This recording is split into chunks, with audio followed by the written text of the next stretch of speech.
Bien bonjour, on est réunis aujourd'hui avec Alain Pommet, membre éminent de l'AORES, pour évoquer le rapport de la première édition du TCA, qui s'est tenu le 19 mars dernier. Donc cette présentation va se dérouler en deux grandes phases. D'abord, je vais revenir sur les aspects institutionnels de ce test. Et puis, dans un deuxième temps, on va parler du contenu mathématique, la façon dont il a été conçu, et de ce que ça a donné pour les candidats. Alors, le rapport sur lequel nous fondons sera disponible au moment où vous voyez cette vidéo. Donc, sur le site de l'AORES, vous pouvez, et je vous invite à en prendre connaissance en vue des prochaines éditions. Voilà, donc, rappel bref de ce qui s'est passé. Donc, nous avons monté un test national de mathématiques, destiné aux élèves de terminale suivant la spécialité mathématiques. Ce test s'est déroulé le samedi 19 mars après-midi dans 25 centres d'examen, dont 19 en province, 1 à la Martinique et 5 en région parisienne. Alors, les inscriptions se sont déroulées de la fin décembre à la mi-février via notre site internet. Donc, à l'issue de ces inscriptions, nous avons reçu près de 1800 candidats dans les différents centres d'examen qui ont composé sur les deux épreuves du TCA. Voilà, et bien sûr, donc tous les détails sont sur le site, les grands principes d'inscription, le choix des options, le matériel autorisé. Alors, il faut savoir que ça, on ne l'avait pas annoncé, mais il y a un dispositif anti-triche. Deux élèves qui ont qui sont côte à côte ne peuvent pas avoir exactement le même sujet. Donc le dispositif anti-triche est reflété par l'existence d'un code sujet avec 4 versions du sujet qui existaient, et les sujets ne différaient que par l'ordre dans lequel les réponses sont données pour une question donnée. Les questions sont les mêmes, dans le même ordre, mais les réponses ne sont pas dans le même ordre, ce qui permet d'éviter la triche sur les questions QCM. Voilà, donc centre d'examen ouvert à peu près partout en France. Les résultats ont été rendus en temps et heure annoncés, le 2 avril, soit 5 jours avant la clôture des dossiers Parcoursup, c'est-à-dire le moment où les candidats devaient terminer boucler leur dossier, et en particulier rendre leur projet de formation motivé, qui était le canal par lequel ces candidats pouvaient communiquer leurs résultats au TCA s'ils le souhaitaient et en modulant selon la formation demandée. Ils pouvaient décider que pour telle formation, leur résultat était valorisant, que pour telle autre, il ne l'était pas, qu'ils pouvaient donner leur résultat pour une formation et ne pas la donner pour une autre. Alors, précision sur ce mode de transmission, nous n'avons aucun lien institutionnel avec la plateforme Parcoursup. Donc, cette transmission est de la responsabilité des candidats. Quant à la validité des informations, elle pouvait être vérifiée grâce à un dispositif que nous avons mis en place sur notre site, qui est un dispositif de confirmation via un code confidentiel. Alors le principe et la philosophie de ce dispositif, c'est que nous ne transmettons aucune information, nous, AORES, ne transmettons aucune information que les formations ne pouvaient recevoir des candidats eux-mêmes. On ne rajoute aucune information, simplement une confirmation. Si les informations apportées par le candidat à la formation sont les bonnes, notre site le confirmait, et sinon, le site disait qu'il y avait quelque chose qui clochait. Et c'est tout. On a été contacté par quelques membres de commission d'évaluation de dossiers de candidature. On a systématiquement refusé de leur transmettre des informations qu'ils pouvaient nous demander. Voilà, et donc les dispositifs d'activation sont détaillés, de ce service sont détaillés sur le site, et l'année prochaine, on fera que ce soit un peu plus fluide à ce niveau-là. Voilà, quant au respect de la confidentialité des résultats, donc il est essentiel pour nous. Donc on a veillé scrupuleusement à ce que les résultats individuels des candidats, qui sont évidemment connus d'un tout petit nombre de membres de l'association, ne puissent pas être transmis à quiconque. Alors la première chose qu'on a fait, c'est que seuls 4 membres de l'association maintenant disposaient de ces résultats au 2 avril, ces résultats nominatifs, pour être en mesure de récupérer ces résultats nominatifs. Aucun d'entre eux ne participait à la moindre commission d'évaluation de candidature, donc il y avait un strict cloisonnement.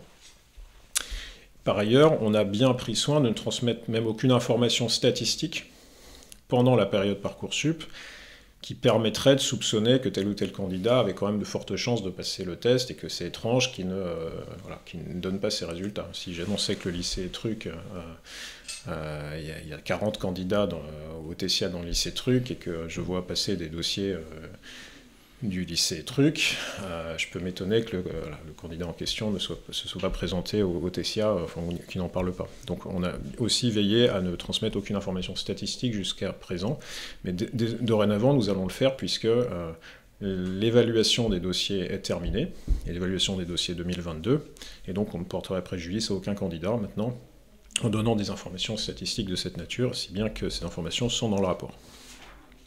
Alors justement, information statistique, dans le rapport vous pourrez trouver le nombre de candidats pour les différentes options, le nombre de candidats présents, les présents par centre d'examen. On peut voir que l'affluence est très variable, notamment en province, suivant les régions. Il y a des régions où ça a très très bien marché et d'autres moins. La répartition garçons-filles, ça on peut en parler, il y a à peu près 3/4 de garçons, 1/4 de filles, ça correspond peu ou prou au taux d'étudiants dans les classes préparatoires scientifiques MPSI plus PCSI. Alors les boursiers de l'enseignement secondaire, ils sont quand même peu nombreux, on est à un peu plus de 3%. Alors attention, il s'agit des boursiers déclarés qui ont obtenu le remboursement. Il est possible que certains, compte tenu du prix déjà très faible des frais d'inscription, certains ont pu ne pas faire cette démarche. En tout cas, il va falloir amplifier la communication vers les boursiers dans les prochaines années. Il y a aussi des informations sur les lycées d'origine. Alors, attention, tous les candidats n'ont pas déclaré leur lycée d'origine, c'était une information facultative, que les candidats n'étaient pas obligés de renseigner pour s'inscrire.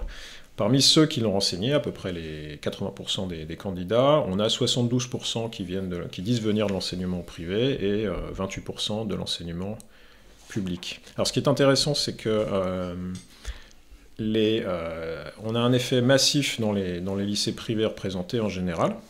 Le nombre moyen de candidats présents par lycée privé représenté est de plus de 5. Et dans le public, c'est un peu plus que 2. Donc ça reflète des choses qu'on a pu voir sur le terrain, c'est-à-dire des incitations collectives de direction de terminale, de groupes de professeurs, principalement dans les lycées privés, pour aller massivement passer le TCA dans un certain nombre de lycées.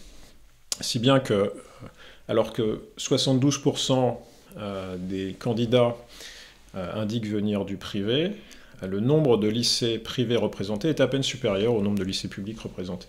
Alors, 193 lycées privés représentés, 175 publics. Voilà, et dans le rapport, vous pourrez voir la liste, alors à nouveau, c'est sur base déclarative des candidats, la liste des lycées représentés, ayant fourni plus de 10 candidats ou plus, et par ordre décroissant de candidats. Alors vous verrez qu'il y a un effet massif centre d'examen, bien sûr, les lycées qui sont centre d'examen avaient souvent une politique incitative très forte pour que leurs élèves aillent passer le TCA, et c'était d'autant plus facile pour eux qu'ils étaient à domicile. Voilà. Alors aussi, un dernier mot sur les informations, on a eu plusieurs demandes de lycées, donc d'origine des candidats pour obtenir les résultats de leurs élèves. Et on leur a dit que contractuellement, on était obligé, vis-à-vis des candidats, à ne pas réaliser cette transmission. On pourra envisager l'année prochaine une transmission automatique, nécessairement postérieure aux opérations Parcoursup, aux opérations de consultation des dossiers qui auraient lieu à ce moment-là. Et cette transmission aura lieu à ce moment-là, au mois de juin, à voir, mais on essaiera de faire ça de manière automatique. C'est vrai qu'il y a une forte demande des professeurs qui ont poussé massivement leurs élèves à passer le TCA, une forte demande à ce qu'ils puissent avoir les résultats de leurs élèves sans avoir à demander aux élèves. C'est toujours gênant pour les élèves d'aller donner leurs résultats. Et, voilà. Bon. Donc de toute façon, ça sera sur une base, si on met ça en place l'année prochaine, ça sera bien sûr sur la base du volontariat des candidats. Ils cocheront une case disant j'accepte la transmission de mes informations automatisées à partir du mois de juin. Alors on va passer maintenant aux épreuves en elles-mêmes. Sur l'organisation pratique, donc il s'agissait bien sûr d'épreuves sur table. Voici un exemple de sujet, voilà, et de feuilles réponses. Bien sûr, vous pouvez obtenir tout ça en allant sur notre site, puisqu'on a mis les sujets et les feuilles réponses en accès libre. Alors, les épreuves ont été corrigées par le moins de correcteurs possible, mais compte tenu du volume de candidats et du délai très réduit, il a été nécessaire pour l'épreuve 1 de dédoubler la correction. Alors, on a fait quelque chose de très simple. Donc chaque type de feuille réponse, voilà, par exemple, ça c'est la feuille réponse triangle de l'épreuve 2, option B, a été confiée soit un correcteur unique, qui a corrigé la totalité des milliers de copies, voilà, sur cette feuille-là, si c'était l'épreuve 2, soit à un binôme de 2 correcteurs, et ces 2 correcteurs se connaissaient très bien et ont travaillé ensemble pour s'harmoniser. Voilà, donc on a une correction des parties libres et rédigées la plus carrée possible, et bien sûr, les 2 correcteurs systématiquement avaient le même barème, ça va sans dire. Voilà, alors aussi un dispositif important, vous voyez que sur les feuilles réponses, vous avez des bandeaux d'identification. Il était très important de mettre les noms, prénoms des candidats, ça nous a permis dans pas mal de cas de retrouver quel était le bon sujet ou le bon code, etc. Parce que sinon la machine aurait déraillé. Évidemment, les correcteurs humains ne voyaient pas le contenu de cette case. Donc je vais vous montrer concrètement ce qui leur était transmis. Le logiciel automatiquement repérait le cadre, le barrait et transmettait ce genre de feuille avec un numéro d'anonymat non lié au numéro de candidat, ainsi bien qu'un correcteur connaissant un candidat aurait été incapable de savoir quel numéro il avait. Donc ça, ce sont des dispositifs standards dans les concours.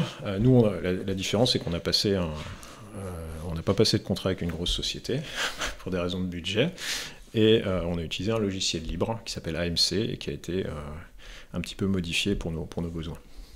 Et dont je remercie le concepteur qui nous a bien aidés. Voilà, alors dernier point important, comme la correction est largement automatisée, et surtout la machine doit pouvoir scanner les copies correctement, et via les cases qui sont sur les feuilles réponses, la machine va pouvoir identifier le candidat, grouper les feuilles venant du même candidat ensemble,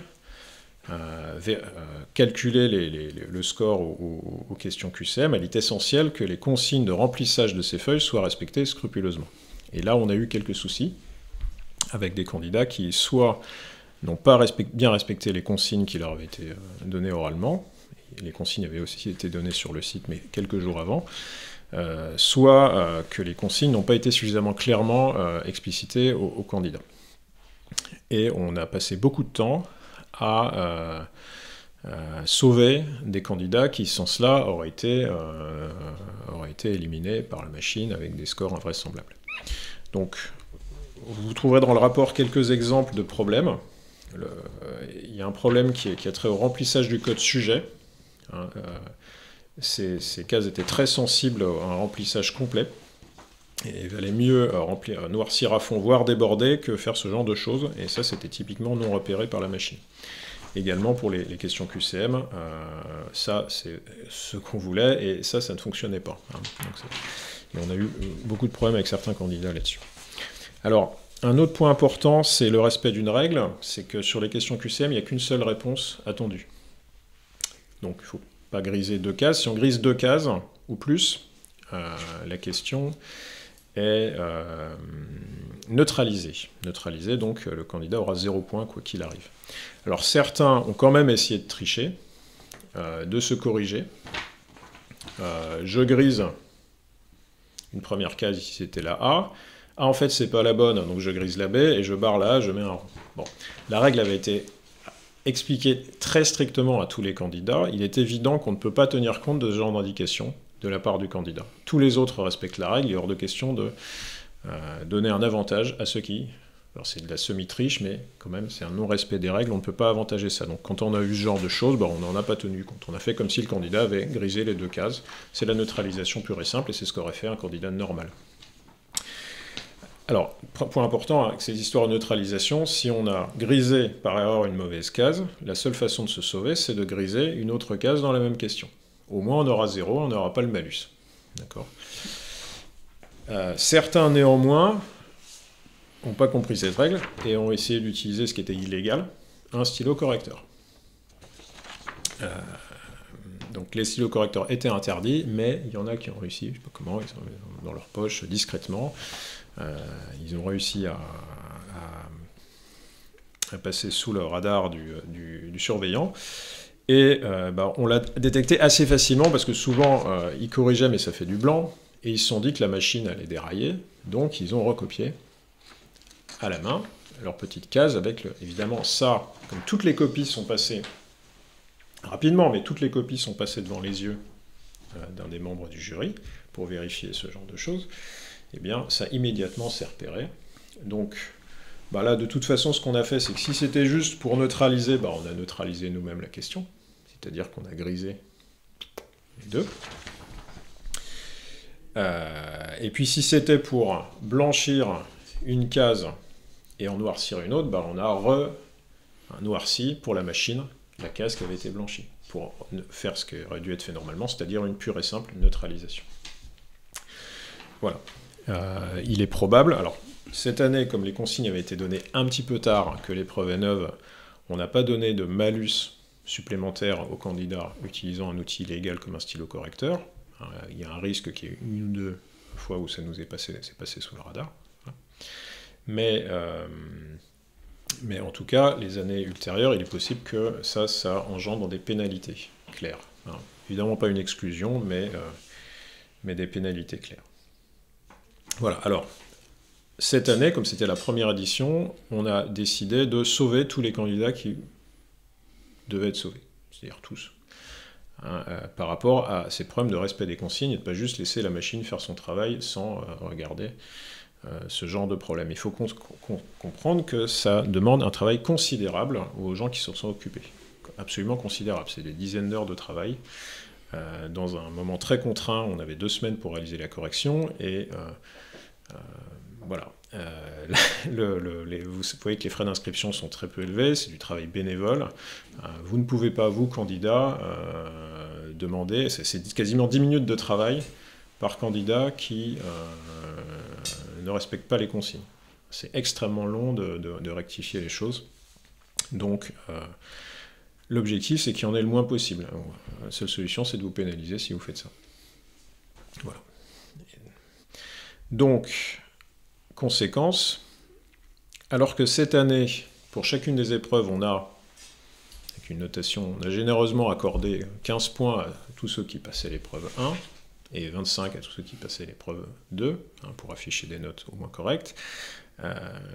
Ces points ne seront plus entièrement forfaitaires à partir de l'édition 2023, et il y aura certainement une fraction de ces points importantes qui seront transformés en des points de respect des consignes. Et on adoptera un barème assez clair qu'on pourra expliquer.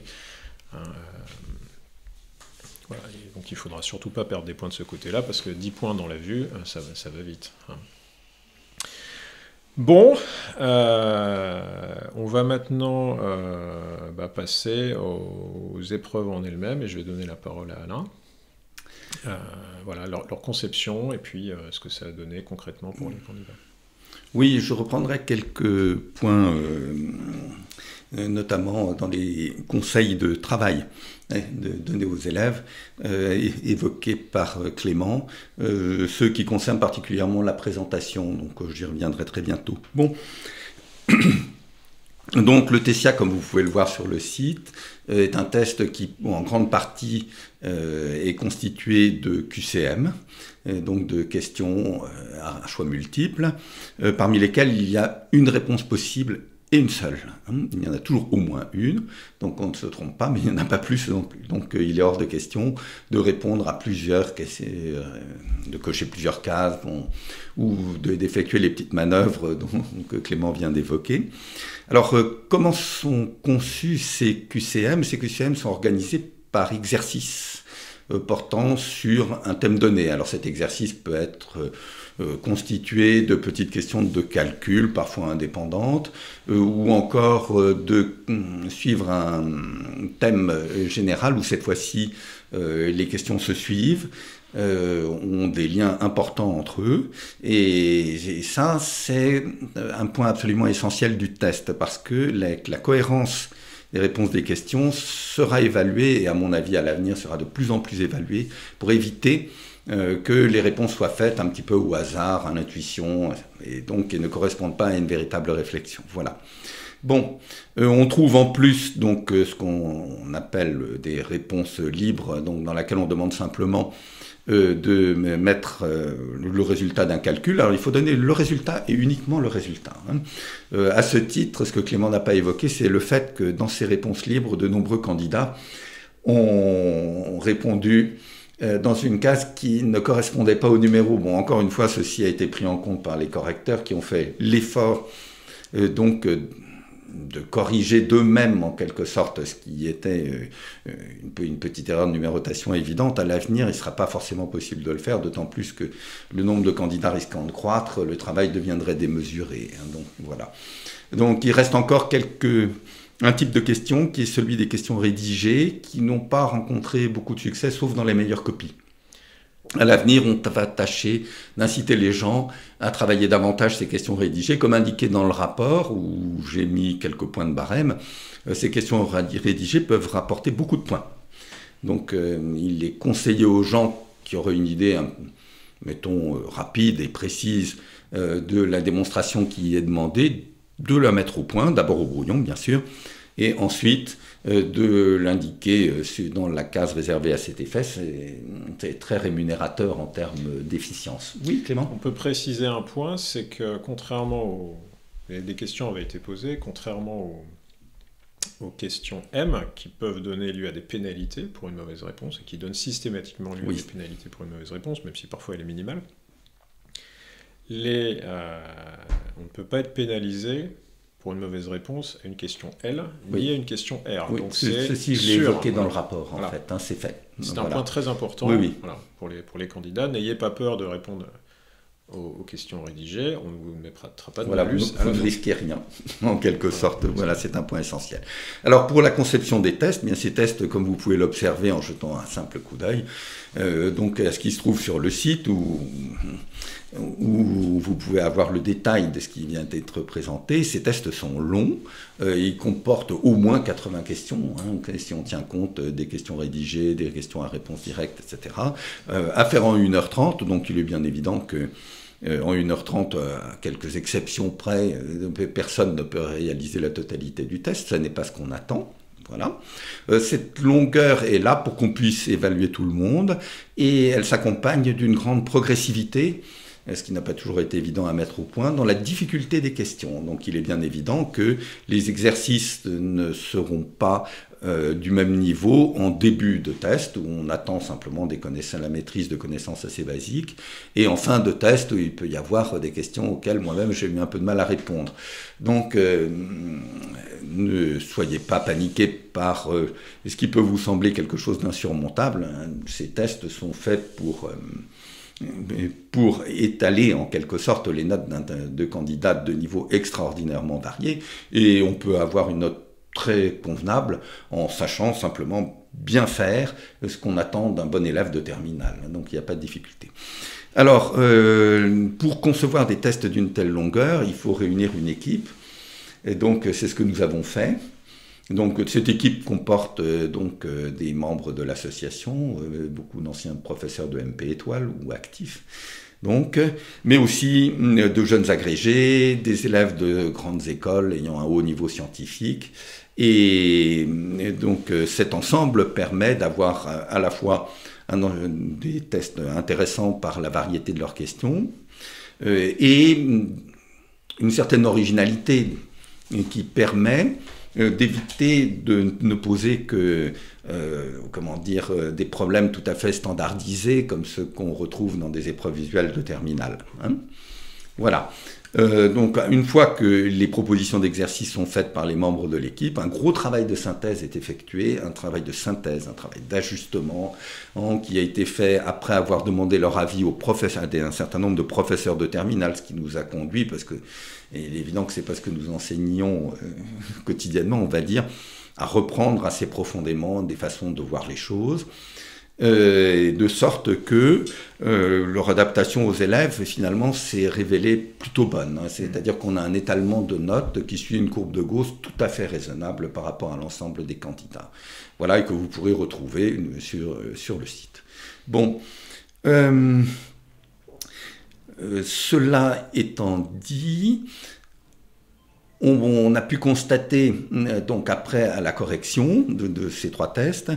Alors oui, je précise, je pense que tous les gens qui ont suivi un petit peu le TCA le savent, il y avait donc 2 tests par élève, un test qui portait sur l'épreuve de mathématiques spécialité, donc, et sur une partie seulement du programme de spécialité, celui qui avait été imposé au bac pour mars, en fait, et reconduit, en fait, avec l'épreuve de bac de mai.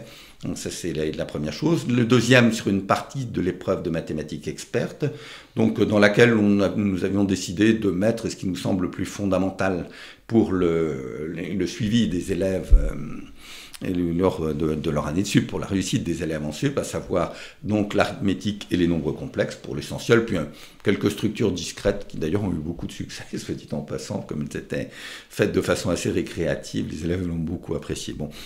Et j'y reviendrai. Et enfin, une épreuve pour ceux qui n'avaient pas suivi le programme de mathématiques expertes dans l'ordre donc que nous étions obligés d'imposer, il fallait bien faire un choix, et donc qui portait cette fois-ci à nouveau sur le programme de mathématiques spécialité, mais avec des questions plus difficiles. Voilà. Donc ces 2 épreuves d'1h30 ont réalisé, comme je le disais tout à l'heure, un classement des candidats tout à fait satisfaisant, on peut dire. Et à la lecture des résultats et en examinant donc de très près donc les statistiques sur les différentes formes de questions, il faut avouer que un bon nombre d'élèves ont révélé un niveau mathématique très acceptable et leur permettant d'envisager une classe préparatoire avec de très sérieuses chances de succès. Voilà. Alors, si je peux reprendre quelques points de détail sur les problèmes qu'ont pu rencontrer les élèves. Un premier problème, à mon avis, est lié, et le fait que de nombreuses questions aient été assez mal rédigées ou mal grisées, etc., à une mauvaise habitude qu'ont les élèves de terminale de travailler directement sur leur copie. Or, un travail mathématique sérieux, c'est toujours un brouillon, pour commencer. Et surtout en début d'épreuve. Oui, Clément. Il faut préciser que les brouillons étaient fournis aux candidats. Oui, ils avaient pour chaque épreuve trois feuilles recto verso. Voilà, c'était largement suffisant. Voilà, exactement. Il y avait largement de quoi faire tous ces calculs au brouillon, même en écrivant en gros, il faut bien le dire. Bon. Et donc, la nécessité de prendre un temps de réflexion préalable à la réponse ne s'impose pas forcément tout le temps, et notamment aux bons élèves de terminale, et qui, un peu isolés parfois dans des classes qui n'ont pas exactement leur niveau, donc ont la possibilité, la plupart du temps, de rédiger directement les réponses aux problèmes qui leur est posé. Et là, dans le cadre du TCA, il faut voir que l'ambition est un petit peu supérieure, et que de ce fait, il y a la nécessité absolue pour les gens de prendre un temps de réflexion avant de rédiger. Bon, ce petit défaut en général s'est atténué au fur et à mesure de l'avancée dans le test. Bon, les gens sont habitués à une forme qui quand même est nouvelle, donc on excuse bien volontiers les candidats qui n'ont fait absolument aucun entraînement sur ce genre de choses. Les consignes maintenant seront plus claires, et du fait qu'elles soient plus claires, les manquements aux consignes seront davantage sanctionnés. Et parmi les manquements aux consignes, pour moi, le fait de ne pas chercher au brouillon en est un. Bon, on ne peut pas le savoir, bien entendu, mais il aura ses conséquences. Une fois ceci mis au point, ce qu'on a pu voir de façon particulière et générale, bon, j'ai fait un rapport détaillé avec beaucoup de commentaires sur chaque question, je ne vais pas les reprendre, il est, j'espère, suffisamment clair pour que les élèves, comme leurs professeurs, ceux qui s'y intéressent, puissent dégager une idée générale de ce qui pourrait être un attendu de la part d'un professeur de classe préparatoire vis-à-vis du travail des élèves, et en même temps des petits défauts qui sont restés dans leur formation. De façon générale, je dirais que, et on pouvait le prévoir, le calcul est quelque chose d'essentiel, qui est consubstantiel aux mathématiques. Hein. Le calcul, sans le calcul, il n'y a pas de mathématiques, il faut bien le comprendre. Donc les mathématiques totalement abstraites, dénuées de calcul, bon, il en existe quelques-unes, mais pour un ingénieur, non, ce n'est pas quelque chose qui existe. Hein. Donc, enfin, qui se présente.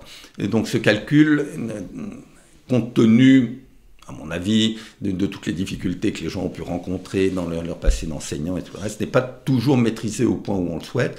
Le meilleur entraînement possible, c'est de suivre avec soin, bien évidemment, les consignes de son professeur, mais aussi, pour ce qui concerne le TESIA, de faire les tests que nous avons mis en ligne. Je précise qu'il n'y a pas que le test de cette année. Si vous vous inscrivez sur le site, vous pouvez accéder à plusieurs tests d'années antérieures qui vous permettront, c'est très important, hein, parce qu'il y a des gens qui ne l'ont pas remarqué, qui vous permettront d'affiner vos qualités dans le sens attendu. Voilà. Pour le reste, bon, il y a eu des choses qui ont été de très bonnes surprises, comme par exemple les exercices de maths discrètes ont rencontré beaucoup de succès et ont été très appréciés. D'autres qui ont été quelque peu décevants, notamment toutes les questions sur les nombres complexes qui dépassent le calcul immédiat. Bon, nous vous trouverez tous les détails dans le rapport que nous allons très bientôt publier.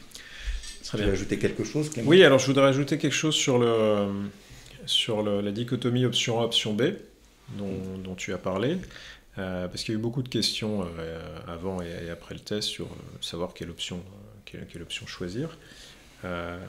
Alors, l'option B était aussi conçue pour les gens qui n'avaient pas mathématiques expert tout court. Il était possible de passer le test, évidemment. Je l'ai expliqué dans une vidéo, ces élèves qui étaient seulement en spécialité mathématiques ne sont pas en position très favorable, parce que faire 9 heures de mathématiques par semaine, c'est quand même... Voilà, ça développe plus l'esprit qu'en faire 6, même si c'est seulement sur les 6 mois qui précèdent le test, et même si ça porte sur des questions qui sont dans le programme de spécialité et non dans le programme de maths experte. Donc la question était de savoir comment se comportaient les élèves en option B par rapport aux élèves en option A. Bon, et on a pu mesurer donc cette différence de niveau sur l'épreuve numéro 1, commune à tous les candidats. Donc, là, on a bien vu que les candidats option B avaient des résultats très nettement moindres que les candidats qui étaient en option A sur cette épreuve. Cette différence s'est également manifestée sur l'exercice commun. Alors, il y avait 2 exercices communs au sujet de l'épreuve 2. Un exercice sur les mots et puis un exercice final, mais lui a été très peu traité. L'exercice sur les mots a été très largement traité par les candidats. Et à nouveau, sur cet exercice, on a vu que les options A étaient beaucoup plus à l'aise que les options B, alors que ça n'était pas un exercice qui était censé les favoriser particulièrement, parce que ce genre de mathématiques n'est même pas traité en mathématiques expertes. Voilà, et on a pu mesurer aussi sur en comparant les différences à l'épreuve 1 et les différences sur cette question de l'épreuve 2, que les sujets étaient à peu près de niveau, les sujets de l'épreuve 2 étaient à peu près de niveau similaire, même si je pense que le sujet B était légèrement plus difficile que le sujet A, notamment dans ces premiers exercices qui étaient un peu plus... l'entrée en matière était un peu plus ardue. Voilà. Si bien que, alors que pour l'option A, on a donné au moins, je crois, à 3 candidats la note maximale, le meilleur candidat de l'option B a un peu plus de 80 points. Ce qui le place dans le classement relatif, ce qui le place à peu près en 50e position, il me semble, vérifié. Il aurait été, je crois, aussi 25, je crois qu'il est 25e. Le meilleur de l'option B est 25e sur l'épreuve 1, quelque chose comme ça. Et après, on a regardé quelles sont les évolutions de classement d'une épreuve à l'autre, comment s'insèrent les candidats de l'option B. Bon, les notes de l'option B sont à peu près comparables aux notes de l'option A. Donc on a bien fait attention de ne pas... de ne pas recadrer indépendamment les notes des deux épreuves pour qu'elles soient comparables. Cependant, au niveau des statistiques communiquées, puisqu'on a la seule chose qui a été communiquée à l'issue des épreuves, c'était la répartition des notes pour les différentes épreuves, afin qu'on sache que tel score voulait dire tel classement, et c'était important pour les gens qui évaluaient les dossiers de pouvoir mesurer ça, avoir le nombre de candidats, avoir toutes ces données-là. Et donc ça, on l'a publié et on voit bien la différence de répartition des notes. Voilà. Donc je crois que on peut en rester là pour cette première édition. Oui, il va y avoir un petit point à préciser, Clément, c'est que l'année prochaine, le programme restera le même. Les épreuves resteront les mêmes. Fondamentalement, c'est-à-dire que, évidemment, non, on ne va pas répéter le même sujet, bien évidemment. Non. Donc, les épreuves resteront les mêmes dans leur esprit, dans leur principe. Voilà. Et que pour s'entraîner, rien de tel que faire des épreuves de cette année. Voilà, tout à fait. Il y aura des petites modifications d'organisation, sans doute très mineures, notamment sur les inscriptions, à quel moment on doit communiquer tel élément. Voilà, quant au TSIA 2023, aujourd'hui on n'est pas là pour en parler, mais il va évidemment viser un plus grand, un meilleur maillage encore du territoire, notamment métropolitain, poursuivre le développement dans les départements d'outre-mer, et en visant une bonne croissance du nombre de candidats. Voilà. Donc à bientôt pour TSIA 2023. Voilà, et n'hésitez pas à vous reporter au sujet, au rapport, je veux dire, en ligne, donc qui sont beaucoup plus détaillés évidemment que la courte présentation qu'on vous a faite.